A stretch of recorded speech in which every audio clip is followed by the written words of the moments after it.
U djetinjstvu sam imao dovoljno slobode, dosta slobode, zato jer moji roditelji su imali problema s alkoholom i nisu se dovoljno brinuli za mene. Imao sam dovoljno slobode, mogao sam izlaziti koliko sam htio, vratiti se kad sam htio.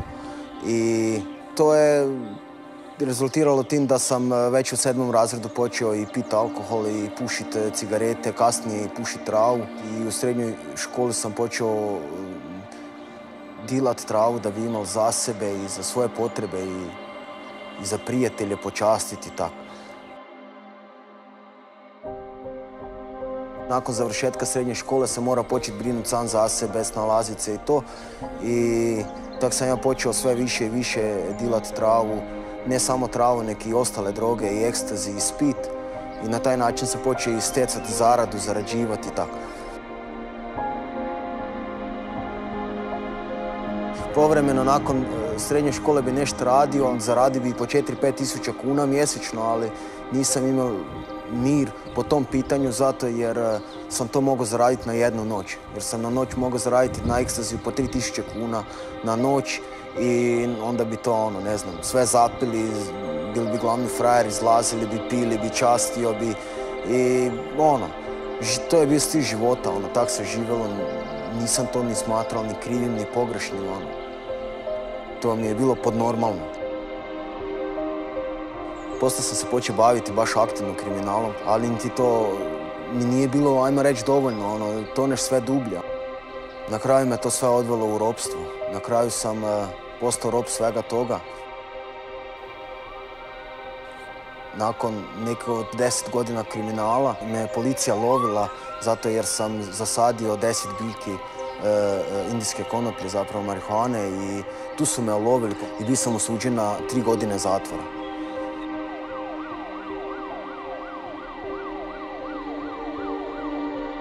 Dolazak u zatvor je bilo s početka dosta težak, ali kasnije sam se prilagodio i već ne znam nakon kojeg vremena, 2-3 mjeseca nakon što sam bio u zatvoru sam počeo dilat nutra Suboxone. Iz zarade počeo dilat i nisam isto smatrao to ništa lošem, išlo je dok je išlo, častio bi cijelu sobu. Stjecao prijatelja na taj način i onda su me ulovili u tome, tako da sam završio u samnici.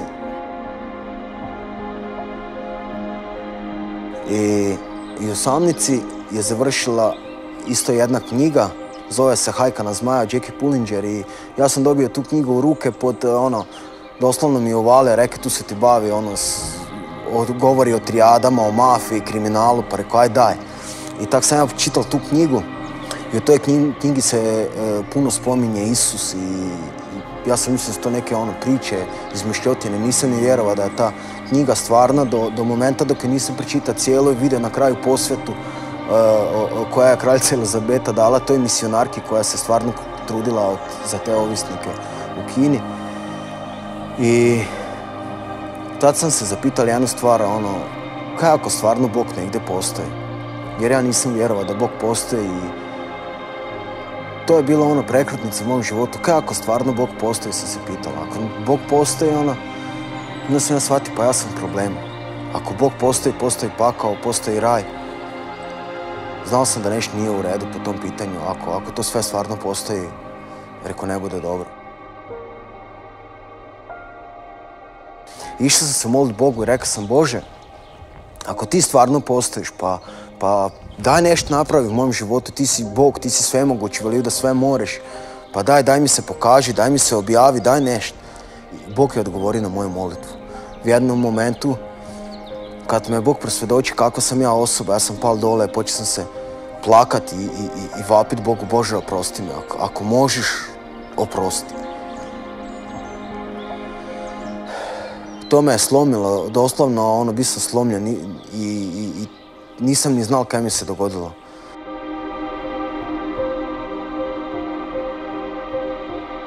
Nakon 12 dana sam izašao iz samnice. Nisam se to vrijeme počeo moliti Bogu dok nisam upoznao Mihaela.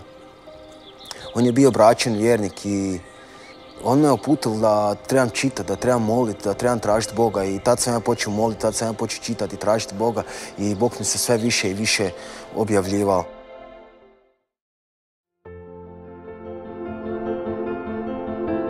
U zatvoru me je Bog oslobodio u potpunosti svega toga. Ja nisam ni bio ni svjestan jer sam tražio Boga da me Bog oslobodi ovisnosti od cigareta, ali Bog me oslobodio ne samo ovisnosti od cigareta, nego od svega u potpunosti.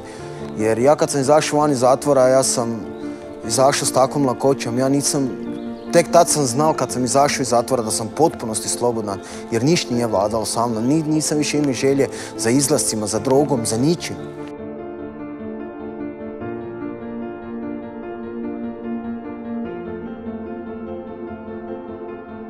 Nakon izlaska iz zatvora sam puno svjedočio ljudima. Želio sam da znaju ono kaj se dogodilo u mom životu. Želio sam da znaju da je Isus živ i da je to stvarno.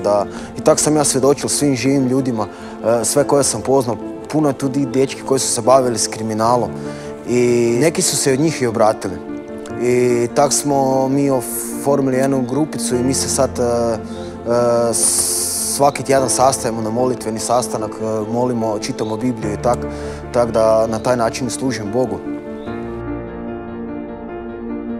Danas živimo od šumarstva, radimo u jednoj firmi kao šumarski tehničar i radimo u šumi. I na taj način živim, preživljavam i imam više nek sam ikad u životu imao. Više sam toga postigao u 5 godina što radim pošteno nek u 10 godina kriminala. Kad bi ljudi znali kakav je Bog, mislim da bi se svaki čovjek iz tog momenta obratil i da bi se jednostavno slomili, vapili bi Bogu. Jer ja sam bio toliko tvrda srca da sam gazil po ljudima da bi ostvario svoje motive. I ako je Bog mogao mene da me primijeni, vjerujem da more svaku osobu. Samo kad bi spoznali kakav je Bog, koliko je dobar i koliko je velik, svaki čovjek bi se obratio. Ja sam Dražen i ovo je moja priča s Bogom.